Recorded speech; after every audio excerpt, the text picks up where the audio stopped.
Hey everybody, how's it going? Thanks for joining me this afternoon. I am Auron MacIntyre.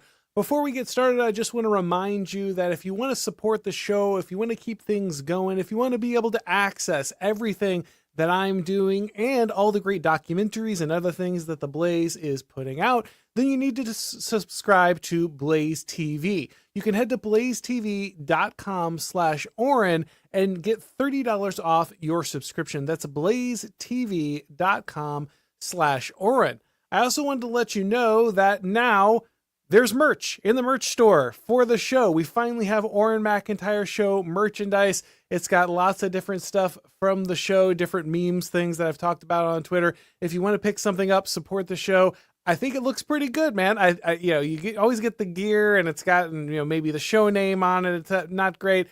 I think the guys really knocked it out of the park. They brought a lot of themes that are a part of the show, a part of my writing, a part of the memes that we share. So I think you're really going to enjoy it. Again, you can head to shopblazemedia.com. You'll find the new collection there. You can pick out your favorite from the great new stuff, and more designs will be added as we go along.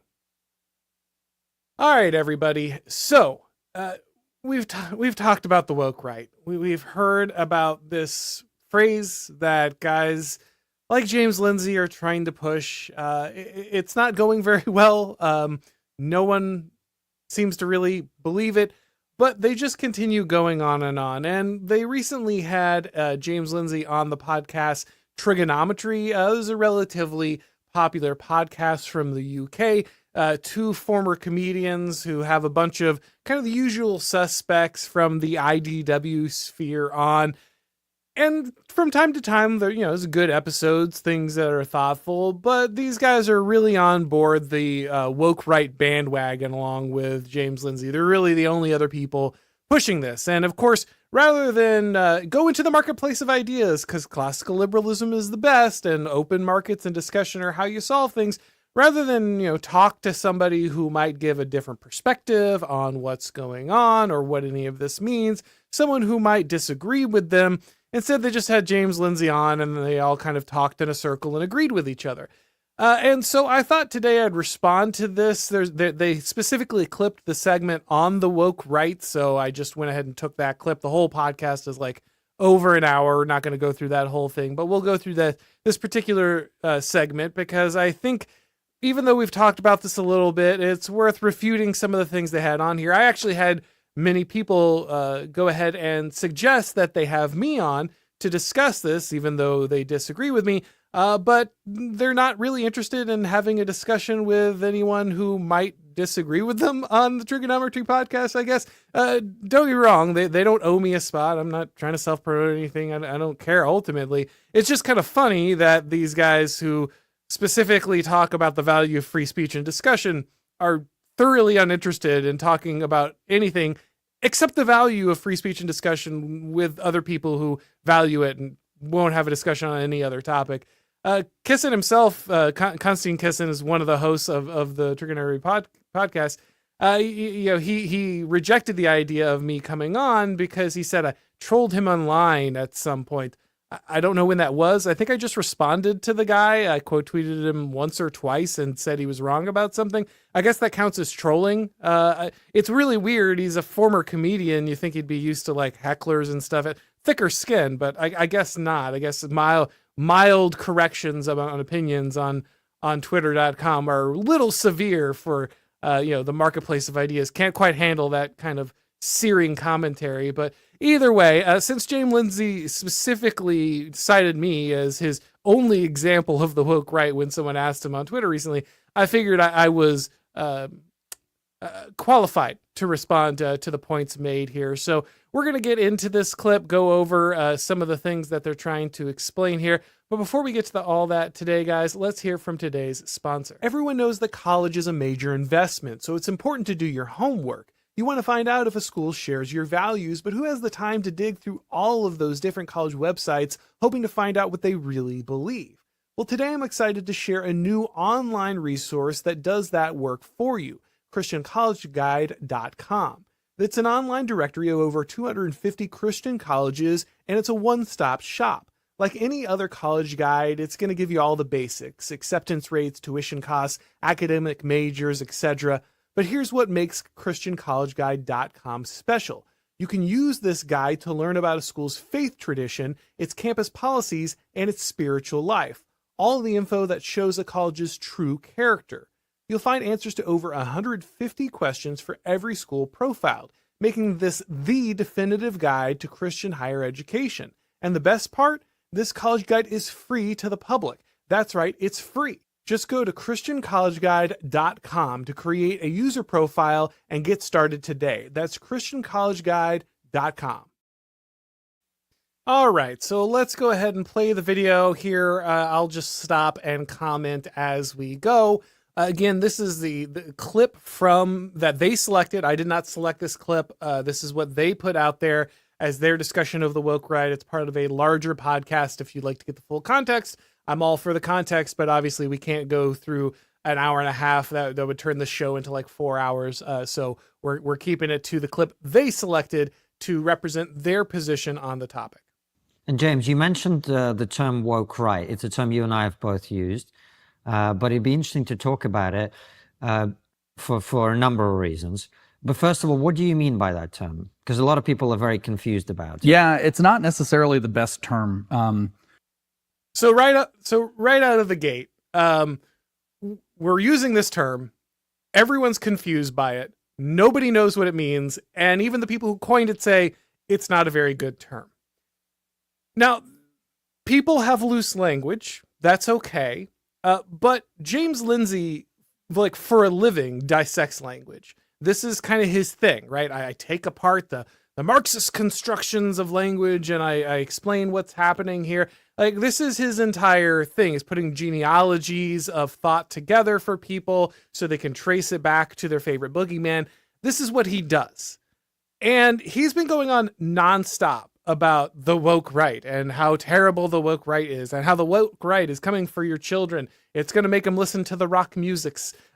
He's been very, very, very hostile to the woke right. But his first admission is, yeah, it's actually a confusing term and no one really knows what it means and it's not really good. So what are you doing? What are we doing with this term if we know from the beginning that it doesn't define anything, it doesn't really work, most people are confused by it? Why did you coin it? Why do you continue to use it? Why do you continue to push it when you know it's a bad term? And the answer is both he and Kisin have admitted that this is ultimately just a polemical term. It's just a term that's a slander. It's like racist or sexist or whatever, right? It's just a leftist smear tactic. That's all this is. That's all these people are doing. They're just involved in a leftist smear tactic. They're not even using terms that are they're not terms of art. They're not connected to a wider understanding of philosophy. It's nothing. It's just a smear term. That's all it is. So now we have to fill this, right? This is a very common leftist tactic. You create a term that, it's empty. It's just a shibboleth. And then you backfill it intellectually, right? It's really just a signifier saying, these are bad people, don't listen to them. That's all it really is. But then we go back and we define it after the fact, hoping it catches on, hoping that the polemical nature of it carries it somewhere. But ultimately, we're not making a substantive point. We're just saying that guy's the other, don't touch them. Ironically, it's a term of friend-enemy distinction. That's exactly what they're trying to do here. They're trying to create a distinction between friend and enemy. Anybody who has been termed woke right, who's been put in this, they are untouchable. Don't listen to their dangerous ideas. Don't have any conversations with them. We will sit here and have discussions about how bad they are, and you'll know not to listen to them. That's it. But we're going to go on about the term for 10 minutes, even though we've just admitted it's free of any real context. It's free of any real definitions. It's not very good. It doesn't do the job. We specifically are using a term we know is muddied and doesn't actually add to the conversation because we want to slander people. It's more accurate I don't use the word woke too, I use it a little too casually still. Yeah, you think? Just a little bit? This is a guy who calls Paul Gottfried woke. This is who James is. Now, the funny thing about woke is you actually want to remember the real origins of it. we use it constantly today. And so people forget that this is a rare instance where the right actually flipped language on the left. So what happens most of the time is that the left will put something out that is negative, and either conservatives will take it onto themselves as some kind of badge of honor, or they'll desperately try to refute it, run away from it. They let the left define all their terms. In a weird moment, originally woke was a term from the left, right? The wokeness was a positive term that they were trying to use to describe something, but it was slang, okay? It was slang. It didn't have some kind of deep definition. It wasn't something that was layered into their literature. I mean, obviously there's a wider explanation of what they mean in their progressive secular humanism, but wokeness itself was not a specific clinical term. It was not something that academics were using to, get a broader understanding. It was slang. And the right picked it up and said, this is wokeness. They stole the term and they used it to label it. It became a pejorative in a rare moment of the right actually getting a little bit of that rhetorical judo working for them. But the problem for James is now he wants to turn wokeness into like this entire academic discipline. And of course, the left have created an academic discipline in kind of these postmodern studies, these kind of things. To the extent that James lays that out, he's doing good work. I'll give him the credit where it's due. Sadly, he's basically run his course on that. He needs new enemies, which is why we're here. You can't keep churning those dollars, that attention, if you run out of enemies. So we need a new woke. Who's going to be woke now? It's the woke right. The right are woke. Well, what does that mean? Well, nothing, because the original term was attached to something the left used as slang to identify itself. So laying out some kind of academic genealogy for woke rightness makes no sense. That's not what the term comes from. But, whatever. That's inconvenient. We're trying to create a friend-enemy distinction here. So we take a term we've already tainted and we just apply it to something else, right? This is why the left turned whiteness into something evil. And then you get terms like multiracial whiteness, right? Because we've already made whiteness bad. And so now we can even say that there are people who aren't white, but are like white people. And so therefore they are bad. Same thing is happening here. James is using the exact same tactic. It's a dialectical trap, to use James' own mannerisms here. Generally speaking, but I've tried to be very specific when it comes to it, to use the phrase woke Marxism, as in that it's a species of Marxist thought, yada, yada, yada. So we can very easily place that on the Marxist left, right? Well, woke right, another term that might work for that is woke fascism. So this is just embarrassing for James because he doesn't know what fascism is. And this is true of a lot of people, to be fair. I did an entire episode in case you would like to have a better grasp of what fascism actually is. I'm going to go ahead and state outright, not because I feel a need to denounce anything for any of these guys, but just because I'd like to make it clear, because sometimes people are confused. Fascism is dead. I did, again, an entire episode on this. If you want to get all of my thoughts, you can go do that. But fascism is dead. It's been dead for a long time. It's a very specific and historically bound understanding, and credit where it's due. I'm taking a lot of this from Paul Gottfried's work on fascism. So if you want to read his books on fascism and anti-fascism, you really should. But fascism is a very specific time and place. It is not everything I don't like about the right wing. But that is the way in which pretty much everyone uses it, including James. Fascism is just right-wing stuff I don't like. And so anything that disagrees with James, functionally liberalism from the 90s is fascism, which, by the way, is exactly what the left does. The left says anything that's in opposition to us is fascism. And so you, James, are a fascist because you oppose our current paradigm. Now, James would disagree with that, but he uses exactly the same tactic. It's just thoughtless. He says, fascism is bad. A lot of people don't like fascism. So everything I don't like is fascism. I am a rhetorical genius. And this is not him alone. The trigonometry guys have the same approach, right? Anything 1 degree to my right is fascism. And anybody who disagrees with my Bill Clinton liberalism is a mustache man from the 1940s. That's exactly how they view the world. Just like woke Marxism is technically woke neo-Marxism, this could be called woke neo-fascism. The more syllables. So again, there is no neo-fascism. Now, don't get me wrong. There are some people LARPing with fascism, and I'm not a fan of fascism. I think fascism is fundamentally actually highly modern and progressive in a lot of ways. There are things that I really don't like about it. I don't think the worship of the state is in any way a positive thing. I don't think the idea of sublimating all identity to the state itself is very good either. There are many things that I don't like about fascism, but it is not around anymore. It's simply failed. And the fact that we are still trying to bring up its dead ghost and beat it to death for political points in 2024 shows you what system actually won. Okay. Fascism was a reaction to communism. And so a lot of people who believe in communism or believe in some proto variant of communism spend a lot of time warning about a dead ideology that opposed it at some point. It's not really relevant now, but it's a good boogeyman. And so James will pull it out of the closet every time he gets. Well, that's what I wanted to get to. So there are kind of two ways to look at why it's woke. And one is kind of philosophical and one is practical. The practical side is look at how they behave.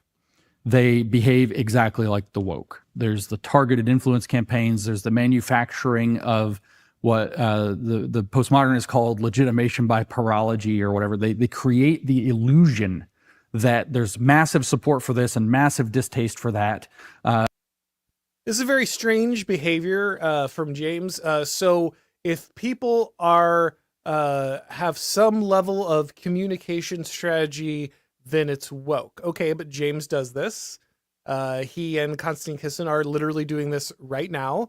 They're trying to manufacture a perception that there either is this giant threat or ultimately it doesn't have enough sway. One of the true, you'll see through the video, they're going to say that this is a very dangerous thing we need to be worried about, and no one really believes it. Which one is it? Do they not actually believe it, or is it very dangerous? It's never really clear, and that's the point. We're talking about both sides of our mouth. It's simultaneously the worst thing in the world, and everyone needs to be worried about it because it's gaining momentum, but actually no one really cares about it and has no real validity, and there's not really that many people out there doing it. These are all, again, just classic behaviors of people who are trying to poison the well. They're not interested in any kind of relevant discussion on the issues. It's just about naming and shaming an enemy. These are the bad people. We're the good people. So anytime we try to narrow the discussion, anytime we try to present a frame, those are all correct and good and true because we're the good guys. And anytime someone else does it, they're the bad guys. Wokeness in this case is just people with a communication strategy. Using social media manipulations like we just talked about. Again, social media manipulations, why? How is social media being manipulated in this way? Is there some understanding where the woke right has control of social media? Is James implying that there's some kind of systemic bias towards them? It's going to be rather ironic later because he's going to point out that believing there's any kind of systemic bias is woke, but he's literally saying now that there's some kind of manipulation of social media. How? Well, we're not specific because we can't be. They are highly invested in identity politics. The answer for them to leftist identity politics is a reaction identity politics or reactionary identity politics, equal and opposite, or in biblical terms, answering evil with evil, which the Bible says not to do, by the way. James, a famously huge believer in the Bible, he wrote 2 books, or maybe 3. His first 2 or 3 books are about how atheism is right and you're stupid for being a Christian. But he cares deeply about the Bible. That's why he gets to talk at Christian meetings or something. I don't know. It's very confusing. Anyway, beyond his disingenuous attempt to reference a book he does not believe in and doesn't think has any weight to it and has specifically written books against, when he talks about identity politics, there is a certain level of truth to this. So obviously there are people on the internet who are on the right and are dissatisfied with the left, and they think that the only solution is reciprocal amounts of identity politics for groups that are usually denied it. That would be, white male Christian, these kind of things. Interesting thing about the phrase identity politics. Identity politics is a phrase that we use to describe the way in which people distort, and emphasize the ways in which we are significantly different in the hopes of generating some level of advantage. And to the extent that people are interested in identity politics in that definition, I'm actually generally against them. I don't want to see some kind of woke carve out, but just for white people. I don't think that that's actually productive. There are people that do, that does exist, and I'm not going to deny it does. But to say that this is what everybody believes, or even what most people believe who disagree with kind of James Lindsay's 1990 liberalism, is just ridiculous. It's not true, and his attempt to paint everybody with this brush is malicious and intentional. He knows what he's doing. He's aware that there's a wide variety of opinion, that most people don't fall into the version he's talking about, but he doesn't care. Because the important thing is to tie these things together in the loosest possible sense so that he can create a friend-enemy distinction. He doesn't want nuance. He doesn't want debate. He doesn't want to think about this. He just wants to say, we know identity politics are bad. Some guys over there said something about identity politics. We want them to be wrong, and so therefore they're just like woke. Now, I do think it's important, and I've already talked about this, so I'm not going to belabor the point, but if you want to go to the episodes where I discuss it in detail, you should. There is always some level of identity politics. All politics is about identity in some way. Coalition building is the core of all politics, and specifically democratic politics. Excuse me. Now, I'm not a fan of democratic politics, but James Lindsay sure is. And so if he is purporting the idea that democracy is great, he's going to have to acknowledge at some level that identity plays a role. Now, the question is always, what identity is salient? Is your nation salient? Is your religion the salient principle? Is your race or ethnicity the salient principle? There are so many class. All of these things could be the defining identity when it comes to how politics are done. I prefer a level of identity in America that finds the ways in which we can bind together rather than tear ourselves apart. But identity does not stop to exist simply because we go identity bad, identity bad. This is a foolish and small-minded way to understand the world. It doesn't mean that we should embrace leftist identity politics. I don't think that we should. And I think those on the right who are pushing that, I generally disagree with that tactic, though I understand where they're coming from, and I feel like we can still find common ground. But the entire point here is to remove common ground. The Triggernometry guys and James are really ultimately not interested in common ground. They want to demonize people. And so rather than figure out nuance and ways in which you could build bridges and discuss these issues, it's best to just call everybody woke and move on. We'll continue to go through this, guys. There's a lot more to this discussion, but before we do, I want to tell you a little bit about job stacking. Hey guys, if you're looking to break into the world of fully remote jobs, I want you to listen closely. There's a new job stacking program focused solely on how to land remote jobs, even if you don't have any remote work experience. The new Remote Work Mastery program is designed to get you to successfully implement the strategies that allow you to leverage your current skill set, whatever that happens to be, into a fully remote role. No need to learn any new complicated skills like coding or finance. This is all centered around what you already have experience with. There are a lot more remote job opportunities in today's marketplace that go beyond the typical IT job set. The job stacking team will walk you through the entire process of identifying suitable remote positions that adjust to your experience, optimizing your resume, and acing your job interview so that you're set up for success in the world of remote work. So if landing a remote job is something that you're interested in, go to jobstacking.com/masterremote and schedule a call with Rolf today. All right, let's jump right back into the trigonometry clip here so we can hear a little more about what they're saying. Very specifically. And so there's this, grievance, identity, everything's bad for white Christian men, straight white Christian men. We're the oppressed minority under this. So what James is going to say here, or what he's already saying, is that it's not okay to notice that the system at this point has demonized white male Christians.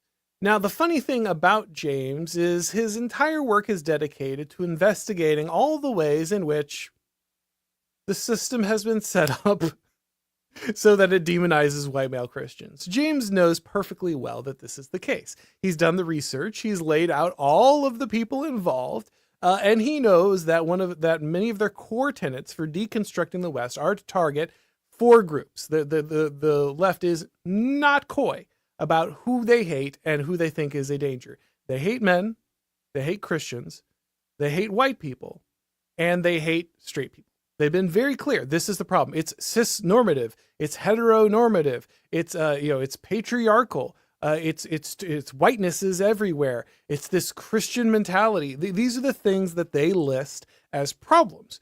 James is perfectly aware of this. So it's not some weird persecution complex, and James knows that. So he's just lying. I mean, I want to just have disagreements intellectually, right? I don't want to slander someone. I don't want to throw harsh words around. That's not my intent here.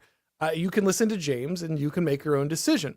But it's very clear that he knows all of these things are true. James is also perfectly aware that institutions have been actively biased against white males. He knows that universities have refused entrance by white male Christians basically on those traits alone. They have reduced the percentage of people who are allowed to enter with those traits, and they have increased the percentage of people that have other traits. Again, he works in this. He has accumulated this data. He is not unaware of the systemic intolerance towards these groups.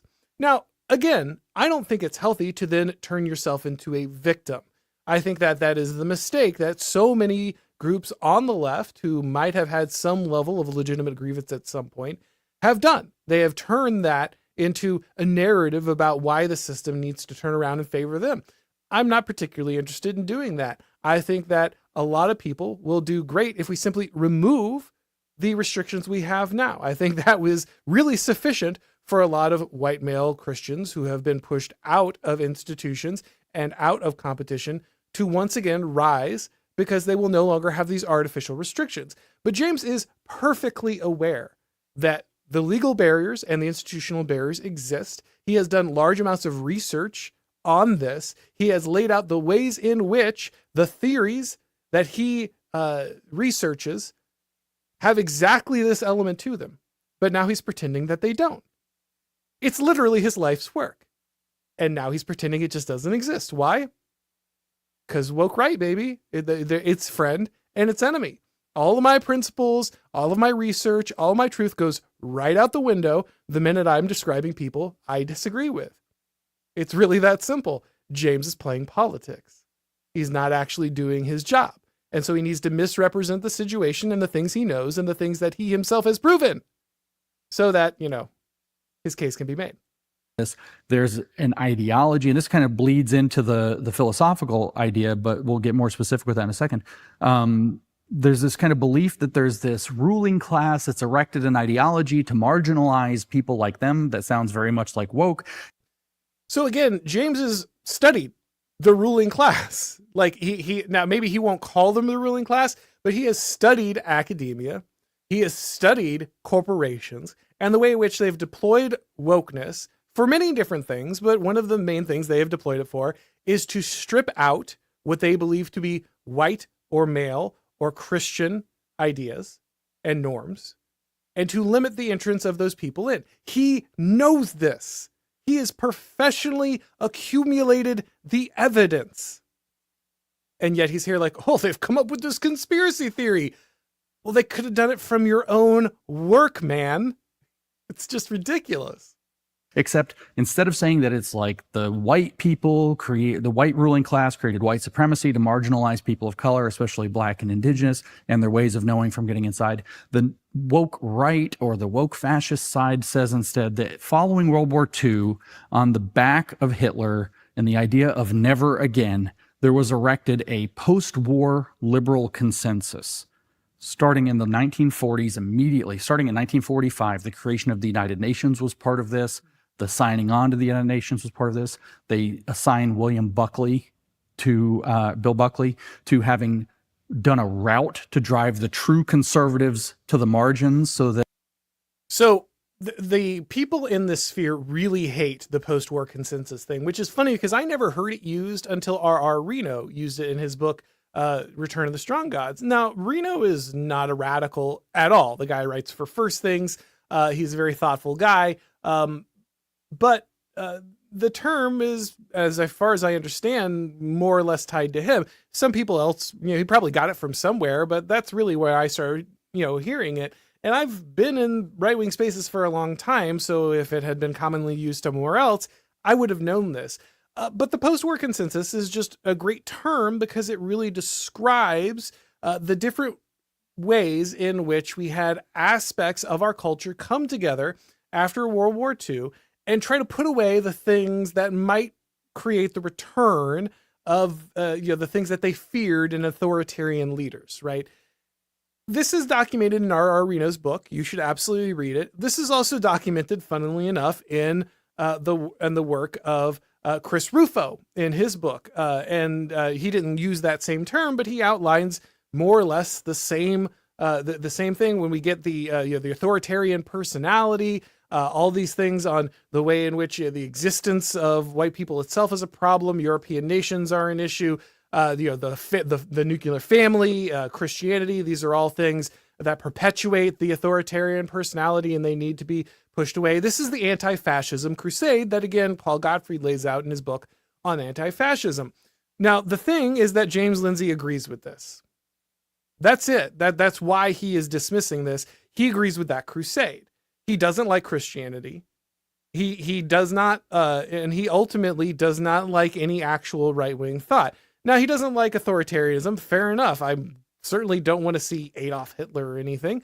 But ultimately, what James Lindsay is trying to push is this idea that it's absurd that after World War II, there was this rather serious recreation of our institutions and ideologies in order to advance a very contained understanding of the political spectrum.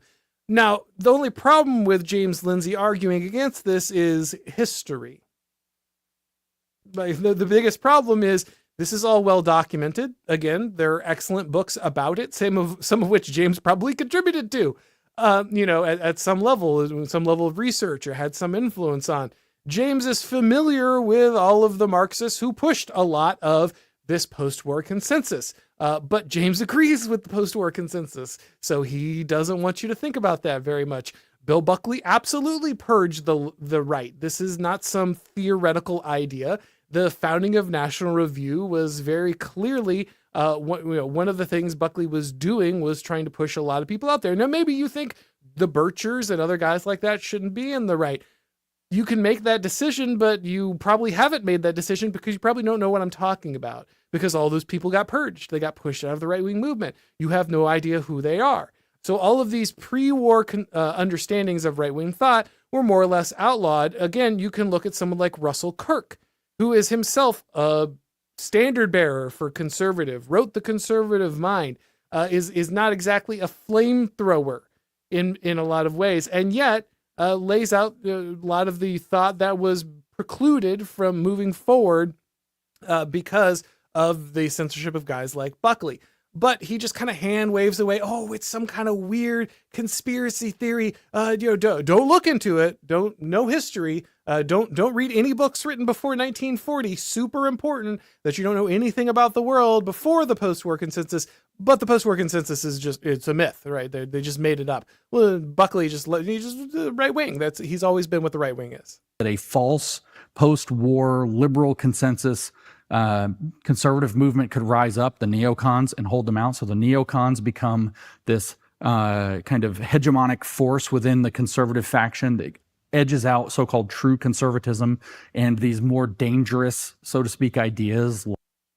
So again, he's laying this out as this is some kind of weird conspiracy theory. This is just like the fact. You can go to Wikipedia and get this, a notoriously not right-wing source. And it will tell you about the battles between the neoconservatives and the establishment conservatives at the time, and then the battle between the neoconservatives and what you could call the new right or the paleo-conservatives. It's funny that those get used interchangeably, even though the connotations seem very different. I think paleo-conservative is more accurate. But ultimately, the point is, this is all highly documented. This is just history. It is embarrassing that this guy is getting on a large podcast and laying out just factual history as if it is some kind of weird conspiracy. If you don't believe me, again, you can just go to Wikipedia. Everything he's saying here is verified by left-wing sources. It doesn't make any sense, but James is like, oh yeah, it's such a weird thing that the right-wingers came up with. Like fascist ideas, like Carl Schmitt's ideas about unbound executives and friend-enemy politics and so on, that these ideas all had to be... James loves bringing up Carl Schmitt. He absolutely loves it, okay? But the funny thing about James is he is a practitioner of friend-enemy politics, because everybody is a practitioner of friend-enemy politics if you understand what that term actually means instead of just memeing it. James is creating the term woke right because he wants a friend-enemy distinction. He's trying to say some people are off limits, some ideas are off limits, they're bad and over there, you can't touch them. He is creating exactly the dynamic he is pushing against. Pushed to the side on the pretext that World War II or a Adolf Hitler can never rise again. And so therefore, the true conservatives who represented conservative politics and kept at bay the beast of the left, which they say is that the right's true function is to keep at bay the left. In other words, to have a war, right versus left. So James is confused that political opposition exists, I guess. He's like, the right being a force to hold back destructive left-wing ideas, that's crazy. So we're not allowed to have opposition political parties? The left is just supposed to do whatever it wants? Like, even if you have the most basic, like, low-tier understanding of politics, the joke is that conservatives are the brake on the liberal revolution. Like, you don't, this is not like crazy distant theory. This is like Rush Limbaugh, talking points. And yet somehow James is like, this is a crazy idea, because James is a leftist. Everybody in the middle, I guess, taking fire in the crossfire. But they believe that this post-war liberal consensus and the neoconservative movement literally was designed to marginalize their perspectives and to keep these other more radical right-wing ideas out of play. So this is a very woke way of thinking about the world, that there was a structural construction of the social and political and cultural environment designed to exclude people like them. So again, James literally professionally researches the systemic effort to exclude people from institutions based on their political understanding, based on their race, their gender, all these things from the left. He knows this happens. He has proven that this happens. He has laid out the doctrine that makes this happen. But then he's saying, if you notice it, you're woke. It's literally his job to notice it. But if you notice it, you're woke. In order to be able to achieve certain political agendas. And now they believe that they've woken up to these ideas. Woke. Mm-hmm. They've found them again. They've read the forbidden philosophers, Carl Schmitt, Julius Evola, James Burnham, and so on. So again, this is very, very embarrassing for James. He just doesn't know what he's talking about. Now, Carl Schmitt, obviously, this is a man who's part of the Nationalist Socialist Party. This is a man who made terrible decisions during his life. He is deeply morally flawed. So is Machiavelli. That doesn't mean that he was entirely wrong about the nature of politics. Plato suggested that in the Republic, you could steal all the people's kids at like 7 years old and the state would like dictate everybody's jobs and identities. Has James read any Plato? If he hasn't, that would really explain a lot. But if he has, is James like a Platonic fascist in that sense? Just reading something and understanding that Plato got some stuff right mean that you agree with everything he ever said in the Republic? Does it mean that you're tied to his time advising the tyrant of Syracuse? Aristotle was somebody who was a teacher of Alexander the Great. Alexander the Great killed like millions of people probably at some point across his conquering adventures. If you've read Aristotle, does that make you a supporter of those slaughters? No, of course not. That's ridiculous. This is just a bunch of guilt by association. James likes to pretend he's an academic. He's worked in academia. He should know that slandering people who have theories, von Braun was a Nazi when he got brought over to work on the rocket program that got America to the moon. Does that mean that all of our rockets are actually fascist? Or does that just mean that if someone discovers a principle that is correct about something that happens in the world, it continues to be right even if he's a bad person or if he was connected to bad people. Also, hilariously, I've not read a lot of Julius Evola. I read one book, Ride the Tiger. I wasn't very impressed. I know some people are big on Evola, but maybe there's other books that are better, but I did not find him a very impressive figure. The last and most embarrassing one here, he lists James Burnham. Now, he just went on and on about the neocons and how it's ridiculous that anyone believes that the neocons forced out all the real right-wing thought. And then he lists James Burnham as one of the people who is this ancient and forbidden text. James Burnham was a neocon. He literally helped to found the National Review. He was an ex-Trotskyite. Now, James Burnham is a brilliant thinker when it came to the mechanics of politics. He was also a neoconservative. I disagree thoroughly with James Burnham on several things, including the extent to which he was a neoconservative. But the idea that James Burnham is the arch reactionary and the neocons pushed him out is just false on every level. James has no clue what he's talking about. He is embarrassing himself. He does not know the intellectual lineage he's discussing because he has not bothered to read or understand it. He cannot place it properly. He does not understand the relationship between James Burnham, which is why you see him running around and saying, "Oh, well, there's they push guys like Heidegger, and then they they push people." Philosophers' names are leaving my brain. Like Leo Strauss. Now, they don't know that Leo Strauss is actually writing in opposition to Heidegger because they're not familiar with this intellectual tradition. That's fine. You don't have to be, but then why are you running around demonizing it?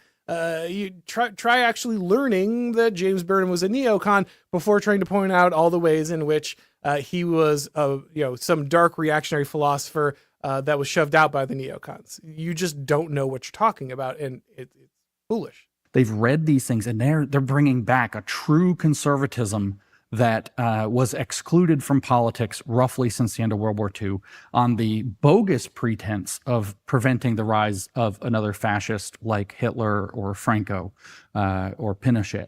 And so there's a very practical explanation for why they're woke, but especially their behavior. Lots of lying, lots of character attacks. Well, the good news, James certainly doesn't lie. And he certainly doesn't engage in character attacks. Come on. Like, this is just, I don't like people. The woke right just means I don't like people. He can't even put a definition together. It is embarrassing. It is a joke. It is absolutely a joke. He lists a bunch of things he does, and then he projects them onto a group of people out there somewhere he can't define. But he's also against a friend-enemy distinction or something. Carl Schmitt bad. Lots of saying no enemies to the right, but they don't actually even attack the left that's their enemy, so to speak, at all. They only attack other conservatives. Lots of power plays, lots of manipulative, speech. And then there's the philosophy. So James spends all of his time saying that the right is a real danger. He's made this very clear. I'm not making this up. Go check his Twitter. He has said this over and over and over again. The right is the real problem. The right is what is concerned about. I'm going to attack the right. But now he is saying, oh no, it's the woke right that attacks the right. He's literally attacking the right by doing that. But he has also made it very clear that ultimately he only pushed back against the left because he needs them to be a real resistance to the right. James is a partisan. He is a partisan leftist. He is not a conservative. He has no interest in being on the right. He wants to fight against the right. He has made that extremely clear. Again, I'm not taking this out of context. I'm not making this up. Basic search will find this for you. He says this all the time. The right is the real problem. But, woke right, attacking the right all the time. Okay, buddy. Philosophical, deeper aspect. Why woke? What does woke mean? Woke up to a structural politics that marginalizes people like me, and we need to band together in solidarity, no enemies to the right, in order to be able to create a powerful enough oppressed coalition to flip over the power structure by putting ourselves at the center and claiming power for ourselves. James Lindsay is sitting in a room with two guys who agree with him. They are talking to other people that agree with them, and they are attempting to create a consensus that pushes out all other people, centers themselves in political power, and excludes all alternatives. Again, This is just projection. What he's describing is politics. He's saying the right are engaged in politics. The woke right are people who are effectively engaged in politics. He is currently doing the same thing. He's doing exactly the thing he's accusing the woke right of. Here are the people I agree with. I will only talk to them. We will not talk to anyone else, and we will only push our own power, our own influence. We want to gatekeep everybody else out of power and make sure that we are the only relevant people to this discussion. Also, watch out for the woke right. They're doing all that stuff too. But it's bad because they're doing it. This is explicitly woke, having a critical consciousness about the way the world is organized. Tucker Carlson, for example, if you listen to Tucker, a lot of people really like Tucker. Tucker is pretty critical of America. He's not doing a Howard Zinn critical America theory. Howard Zinn being the one who wrote the People's History, so the Marxist history of the United States, propaganda. He's writing a different critical history of the United States. So if you watch anything about Tucker Carlson, the first thing that comes away from Tucker is how much he deeply loves the country and the people of the country. That's why he has the audience that he does. Tucker's a smart guy. He's got an incredible gift when it comes to creating monologues and these things. But ultimately, Tucker connects with people because they feel like he cares about the United States and he cares about them. Whenever you hear Tucker say anything bad, it's actually just about the ruling class of the United States as it exists now. He doesn't want to go to war forever in Ukraine. Now, Konstantin Kisin does. He doesn't want to go to war forever in Israel, but Konstantin Kisin does. These guys are huge fans of the regime's forever wars. They are huge fans of the institutions as we see them now. Tucker opposes institutions that are very obviously currently oriented towards their own profit, their own motives, and not for what's best for the American people.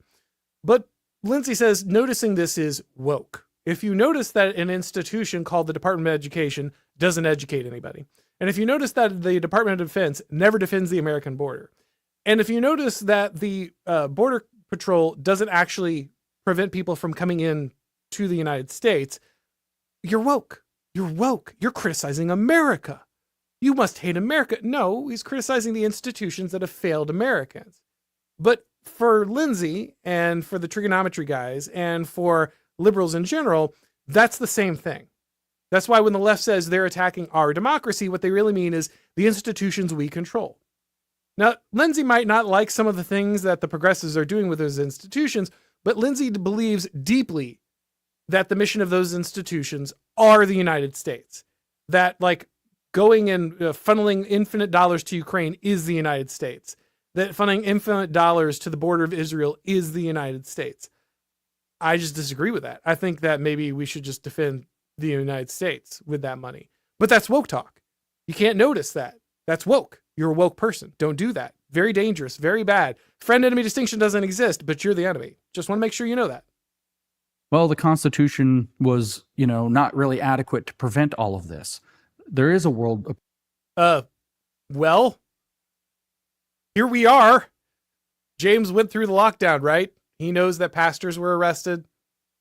Like, he knows that people were locked in their homes.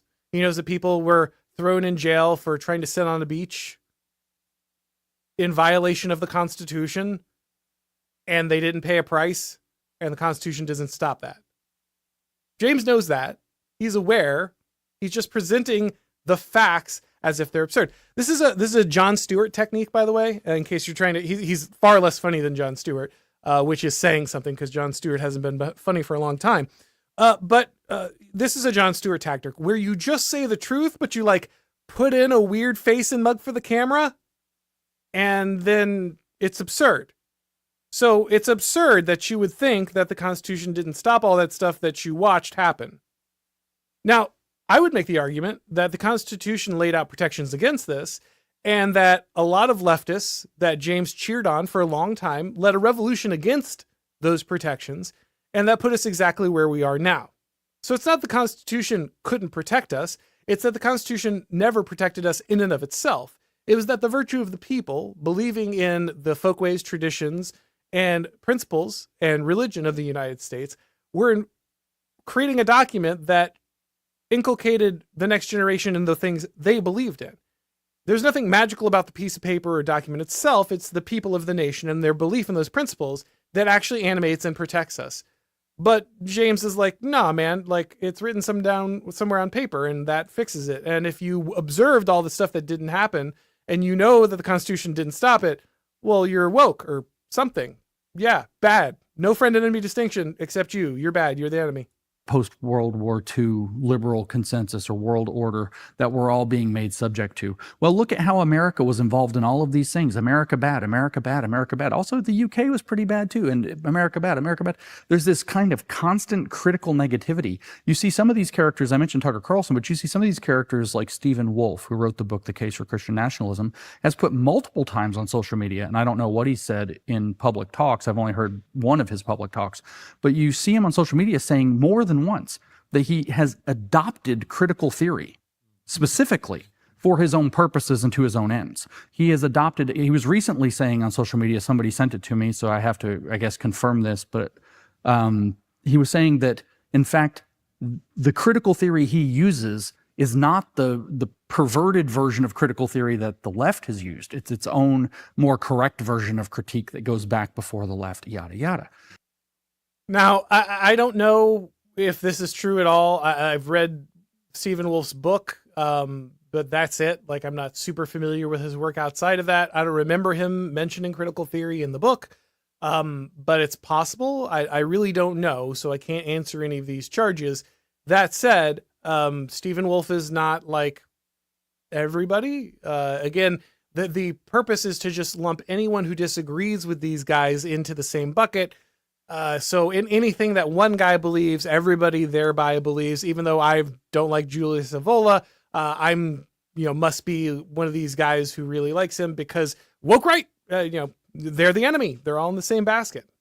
And so, how do you not call the attempt to awaken a critical consciousness of the power structure that you believe has delegitimized your movement? How do you not call that woke, when woke means having awoken to a critical consciousness that there's a structural force that has delegitimized people in your political positionality? It's the exact same thing, unfortunately. It's just pushing a people in place kind of driven fascism as opposed to a we're going to end all oppression by becoming the oppressor's communism.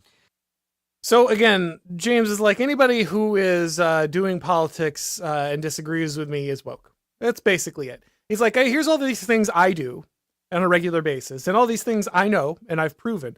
But because people who disagree with me are pointing to them, now they're bad, right? Like that. Now they don't exist and they're not real. I'm going to lie about people. I'm going to misrepresent people. I'm going to create coalitions by excluding others and creating an in-group that only talks to itself and insulates itself. I'm going to point out all the problems of the system and all the issues, but don't you do it. That's woke. It's woke when you do it. It's woke when you do it. It's fine when I do it, though. I'm neutral. I'm the neutral liberal option. You're the bad people. You're right wing. And as James has said many times, the right is the real problem.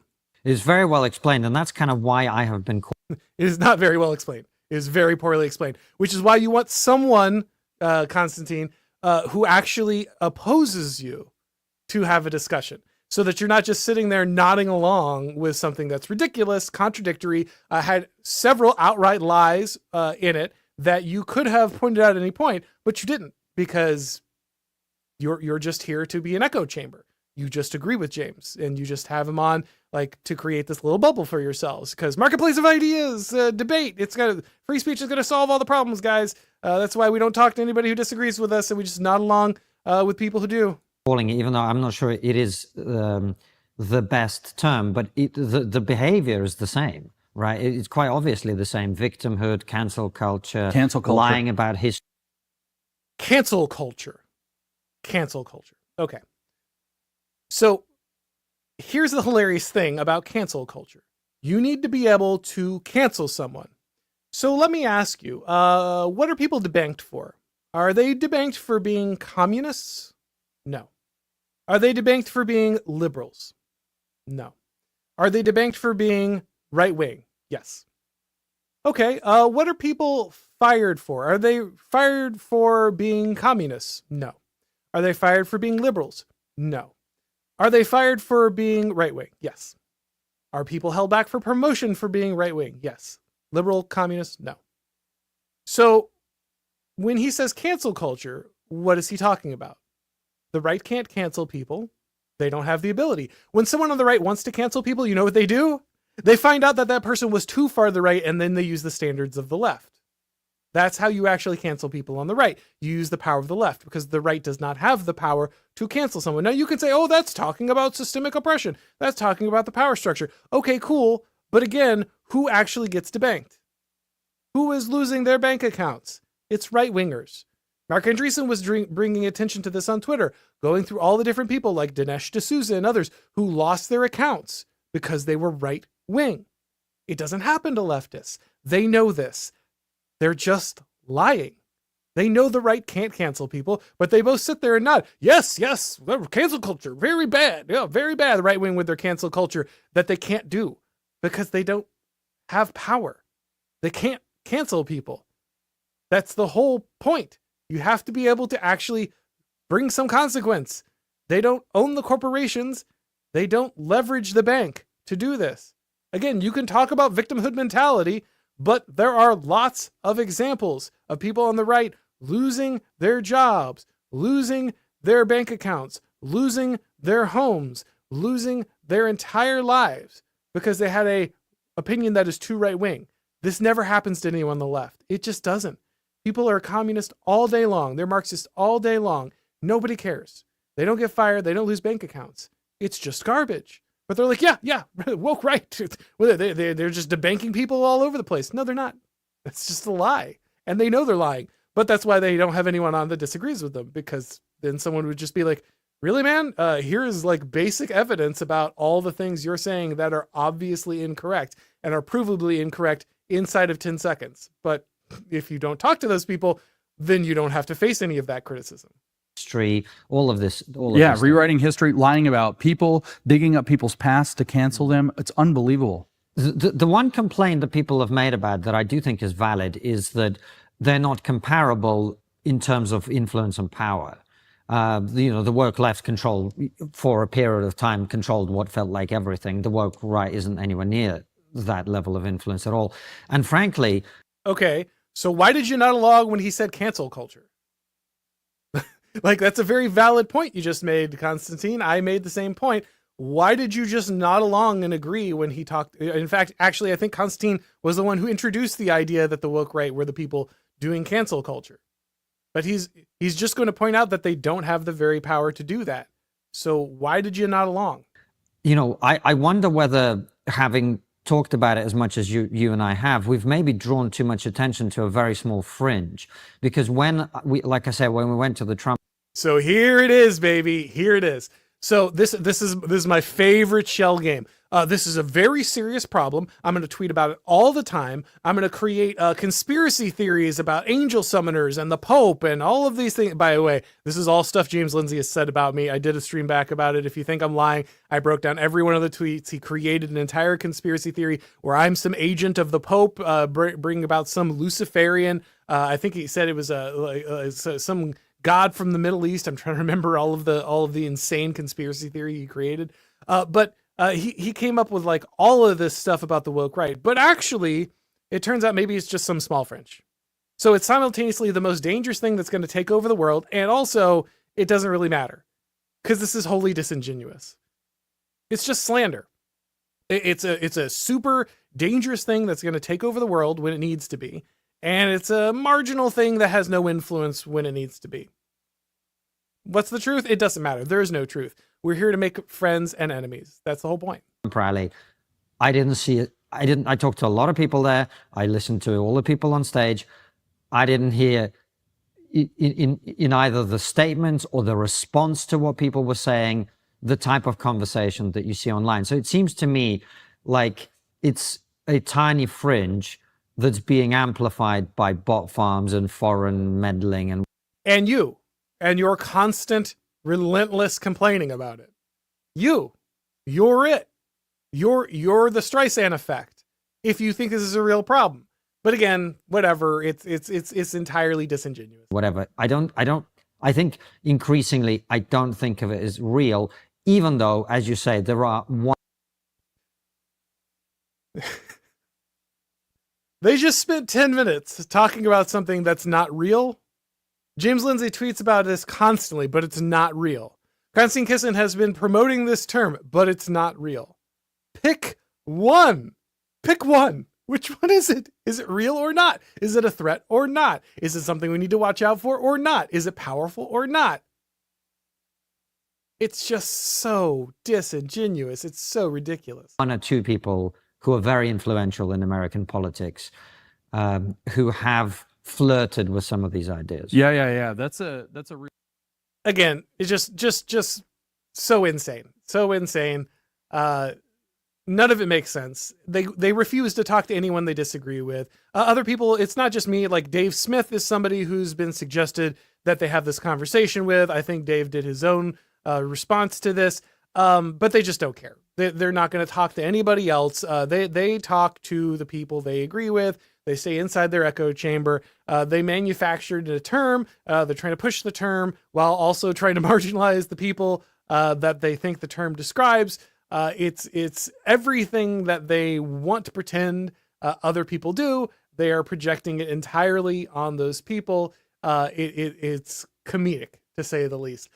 So anyway, that's it, guys. Like I said, I want to go through this. Ultimately, this is just dying. This term's got no traction. No one cares about it. These people are embarrassing themselves. And so you don't need to worry about this at all. They go on and on about how the term itself is pointless and meaningless and bad. How the people that they're trying to warn everybody out actually have no power. Their own rhetoric is self-defeating. They don't even know it. They don't know how to handle it. It's a joke. So let's move on to our questions of the people here real quick. Alexandra says, oh, let me get this down because it's covering this up. Alexandra says, my Kisin red pill is his tweet about how he could never call the corporate press the enemy of the people, but that sometimes they can be the enemy of democracy. Yeah, again, these guys are just not right wing. They don't want to be right wing. It's funny because Kisin also has a video on his channel right now being like, okay, go ahead and call me right wing, where he then goes on and says, actually, I'm not right wing in the slightest. But to be fair, at least he's better than James. James has said that the right is the danger. Kisin at least said, well, maybe the people who are like making your food and working on farms and working in the military, maybe they're not all the worst people. So I guess credit where it's due there somewhere. But yeah, ultimately these guys are just leftists and they have all the opinions that leftists have. And this is why they, are, against a very simple phrase that is very obvious. Like these guys are acting as the enemy of the people. And what is the difference between the enemy of the people and the enemy of democracy? Nothing. He just doesn't want to use the phrase that Trump used. Seth D says, woke fascism made me laugh. Thanks for making my day. Yeah, again, empty terms, meaningless terms, something that they are completely unable to define and they have no interest in defining. It's just slander. It's just slander. That's all it is. They want to get on and they want to warn people about people they don't like. They don't know what they're talking about. They don't know the thinkers they're talking about. They can't even define the very term they're using. They even admit the terms they're trying to use to define it are bad, but whatever, right? Like just as long as we can get on here and say we don't like these people and we're not going to talk to them and you shouldn't talk to them either, but they're also not very important, so don't worry about them, but they are also very dangerous, so worry about them. Like it's so hilarious. Let's see here. Jacob says, it's not even 90s liberalism. Bill Clinton was against gay marriage in the 90s. Yeah, that's, again, a great point. These guys are to the left of Bill Clinton. They're to the left of Barack Obama. They're to the left of Hillary Clinton, all of whom at some point were against gay marriage. They are leftists. They're just leftists. That's all there is to it. They're not progressives in the woke Marxists. We got to turn everything into some oppressive, thing where we got to chase down children and lop off their junk. Basically, it's a bunch of guys who sat around and made fun of Christians and called everybody racist. And then the left started, mutilating children. And they're like, whoa, that's a little far. So now we're going to become conservative influencers who go around calling everybody racist and warn people about Christians. It's exactly the same behavior. They just put on a new coat of paint. It's the exact same gig. Creeper Weirdo says, is the woke right in the room with us right now? Yes, 100%. Where did the show us on the doll where the woke right touched you? Creeper Weirdo says, has anyone asked James Lindsay to define fascism? Anyone? Yeah, I would be interested to see his actual definition. I got a feeling it's all the broad stuff. Fascism is when there's an authoritarian. Fascism is with censorship or something. I'm sure it's that kind of stuff. I doubt it has any intellectual heft, but it would be interesting to see him try to do it. Let's see here. Daniel Dejaden, I probably said that wrong. He says, I used to listen to Lindsay for summaries of leftist books that I don't want to read, but he's becoming progressively more ridiculous and more corpulent. I mean, again, I want to stick to the criticism of the sloppiness of the intellectual work and not anything else. But the intellectual work is very sloppy. I mean, I'm sure he's done good work at some point, to the extent which he's done that, good for him. But yeah, he has kind of made himself a laughingstock by now declaring a crusade on something he can't define, which in many ways is just projection of his own interest in canceling people, sidelining people, gatekeeping, a side he says he doesn't even like and ultimately is the problem.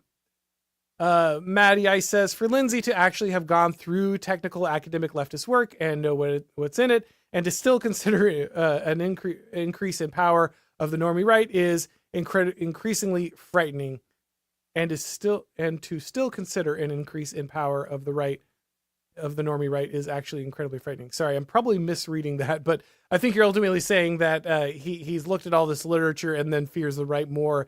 And yes, that is insane that's what he fears, is that the mainstream right will get too powerful, even after looking at everything that the left has done and the actual power they hold. Creeper Weirdo says, in seriousness, I've heard Doug Wilson critique the dank right, and that it's a legitimate enemy. Lindsay is still a nuttier than squirrel poo. Yeah, I mean, I'm not sure what Dick Wilson is doing. I don't really want to get an extended critique in that. I've kind of already, again, done a video on like why I disagreed with the manner in which many people are going about their criticism when it comes to the online right.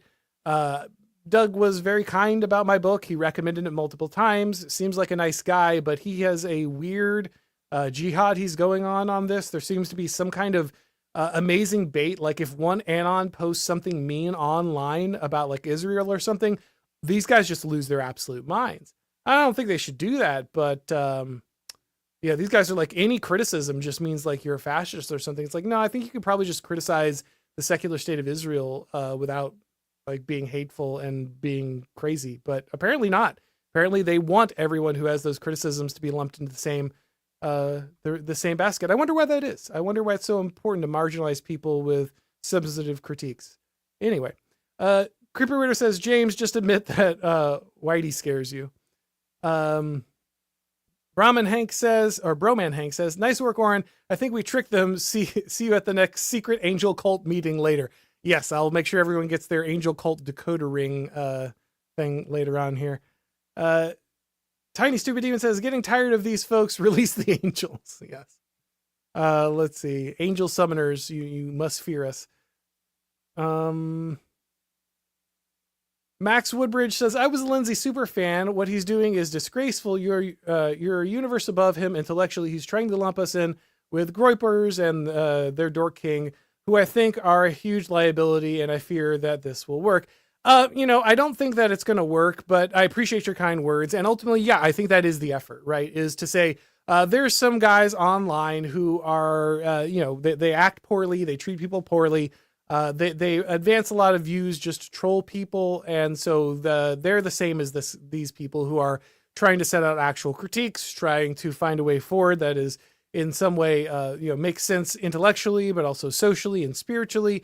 I think that it is guilt by association. I think that's exactly what the effort is. That's what guys like Joel Berry are trying to do. This is what guys like James Lindsay are trying to do. So the Triggernometry guys are trying to do. Sadly, I think that's what Doug Wilson is trying to do in some areas.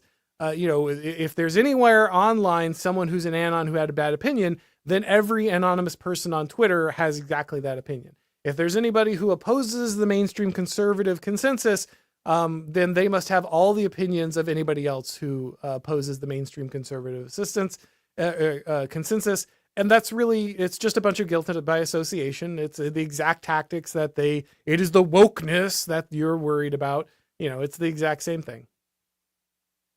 Handpritch says, we'll be performing an archangel summoning on the winter solstice to crystallize Lindsay and the Trigger Bros. Shh, don't give away the plans, guys. Okay, you can't just, it's not a very secret meeting if you tell everybody about it. See, again, look at this, branded as Auron's Angel Association. See, now we're only pushing the James Lindsay conspiracy theories.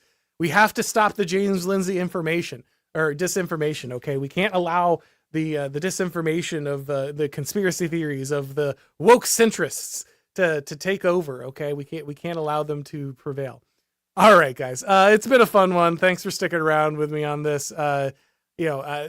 Prefer not to do drama episodes, that kind of stuff, but I felt this was worth responding to because it was just frankly filled with a lot of lies, falsehood, misleading stuff.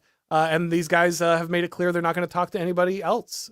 They've rejected anyone who might disagree with them, and they're going to sit in an echo chamber. So the only way we can really critique and point out the problems is to do it this way. It's a shame that that's the way that they've kind of created their environment. But when you don't have arguments, that's what you do, which they're very aware of, because that's the same reason they left the left. Now they're just doing the same thing because they're leftists. All right, we're going to go ahead and wrap this up. Thank you, everybody, for watching. Of course, if it's your first time on the channel, make sure you subscribe, you click the bell notifications so that you know when everything goes live. If you'd like to get these broadcasts as podcasts, you need to subscribe to the Auron MacIntyre Show on your favorite podcast platform. When you do leave a rating or review, it really helps with the algorithm magic. And if you are looking for the Auron MacIntyre gift for the fan in your life, of course, remember, we now have the merch store. You can go to shopblazemedia.com, or you can pick up my book, The Total State. That's on Amazon, Barnes & Noble, Books A Million. Great Christmas gift for anybody. Thank you, everybody, for watching. And as always, I will talk to you next time.